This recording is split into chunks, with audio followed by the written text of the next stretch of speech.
भाई रजबुल मुरज्जब का चांद नजर आ गया है और रजब का महीना शुरू होते ही मेरे प्यारे पैगंबर जनाब नबी करीम सल्लल्लाहु अलैहि वसल्लम का ये मामूल रहा है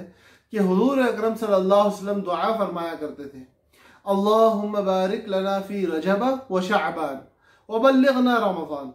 कि अल्लाह हमारे रजब और शाबान में बरकत अता फरमा और हमें रमज़ान तक पहुंचा। अब भाई रमज़ान का महीना आने वाला है, सिर्फ 2 महीने रह गए और हमारे प्यारे नबी सल्लल्लाहु अलैहि वसल्लम रमज़ान की तैयारी रजब से फरमाते, दुआएं करते थे, रोज़ों का कसरत से मामूल रहा है रजब और शाबान के महीने में। तो बाहैसियत उम्मती होने के हमें भी चाहिए कि हम इन 2 महीनों को इस तरीके से गुजारें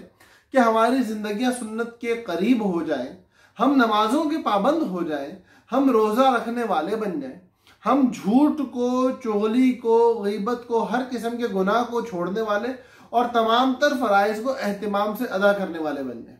हम हुकूक की पासदारी करने वाले बन जाएं, लोगों के लिए नफा बख्श बन जाए और हमारी वो आदात और हरकत जो लोगों को नुकसान पहुंचाने वाली हैं माशरती और अखलाकी एतबार से, उनसे खुद को बचाने वाले बन जाए। तो अल्लाह की ज़ात से उम्मीद है कि जब रमज़ान मुबारक का महीना आएगा तो शैतान के बंद होने के साथ साथ हमारा नफ्स भी इस बात के लिए तैयार होगा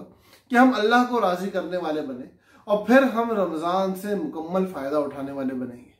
तो उम्मीद है कि अल्लाह पाक मुझे सबसे पहले अमल की तौफीक अता फरमाएंगे और जितने मेरे सुनने वाले, देखने वाले हैं, आप सबको भी अल्लाह पाक अमल पे खड़ा होने वाले बनाएंगे। अल्लाह पाक हम सबका हामी और नासिर हो। अस्सलामु अलैकुम व रहमतुल्लाहि व बरकातहू।